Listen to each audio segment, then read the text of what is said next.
പട്ടുകൾ ഉണ്ടാക്കിക്കൊണ്ടിരിക്കുന്നത് ഏത് പ്രശ്നമല്ല. നിയമവിരുദ്ധമായിട്ടുള്ള എല്ലാ അത്തരം പ്രവർത്തനങ്ങളെയും നിയന്ത്രിക്കണം, തടയണം. അതിനെ സമ്മതിക്കാൻ പാടില്ല. ഗവൺമെന്റ് തടയും അതിനെ. ആരായാലും ഇവിടെ ഈ മേഖലയിൽ ഇത് നിർബട്ട സാധ്യതയുള്ള ഒരു മേഖലയാണ്. പശ്ചിമഘട്ടത്തിന്റെ ഏറ്റവും ദുർബല പ്രദേശമാണ്. അവിടെ എന്ത് ചെയ്യുമ്പോഴും ആ കാര്യം പരിഗണിക്കണം. അതിനെല്ലാം മറന്നുകൊണ്ട് ആരെങ്കിലും എന്തെങ്കിലുമൊക്കെ നിർമ്മാണ പ്രവൃത്തിയോ കാട്ടിക്കൂട്ടലോ എല്ലാം കാണിച്ചാൽ ഒരു കാരണവശാലും സർക്കാർ അവർ കരുനിൽക്കുകയില്ല. തുരങ്കപാതയെ പറ്റിയെല്ലാം ഈ പശ്ചാത്തലത്തിൽ 2 വട്ടം 3 വട്ടം ചിന്തിക്കണം ഗവൺമെന്റ്. കാരണം അത് ഗൗരവമുള്ള കാര്യമാണ്. ഈ 30-ാം തീയതിക്ക് മുമ്പുള്ള കേരളമല്ല ഇപ്പോഴത്തെ കേരളം. അതിന് പാഠം പഠിക്കണം. അതീവ ദുർബലമായ പ്രദേശത്തിൽ അടിയിൽ കൂടി തുരങ്കം പണിയുന്നതിന്റെ ശാസ്ത്രീയമായിട്ടുള്ള യുക്തിയെപ്പറ്റി തീർച്ചയായിട്ടും അന്വേഷണം വേണം. അതാണ് ശാസ്ത്രം, അതാണ് രാഷ്ട്രീയം. രാഷ്ട്രീയമായ കാഴ്ചപ്പാട് ഉണ്ടാകുമെന്ന് ഉറപ്പാണ് ഗവൺമെന്റ്.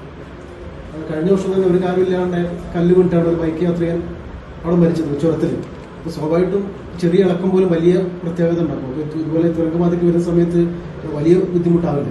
പ്രകൃതി അതിന്റെ എല്ലാ മുന്നറിയിപ്പുകളും തന്നു കഴിഞ്ഞു, വീണ്ടും തന്നു കഴിഞ്ഞു. ആ മുന്നറിയിപ്പിനെ എല്ലാവരും പഠിക്കണം, എല്ലാവരും പാലിക്കണം. പ്രകൃതിക്ക് മേൽ എന്നും കാണിക്കുമെന്ന് പറയുന്ന മതം തെറ്റാണ്. ഭൂമി സർവസഹയല്ല. ഭൂമിയുടെയും ക്ഷമിക്കാതിരുണ്ട്.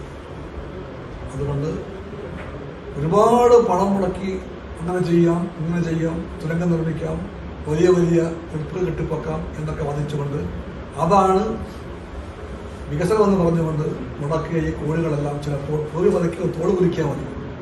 ഈ കോഴിയെല്ലാം കാണാൻ എല്ലാം വെള്ളത്തിലാണ്. അതുകൊണ്ട് കോഴികൾ മുടക്കുക, അതെല്ലാം വെള്ളത്തിലാക്കുക, അതല്ല വികസനം. വികസനം മുടക്കുന്ന കോഴിക്ക് സ്ഥായിയായ ഒരു നിലനിൽപ്പ് വേണം.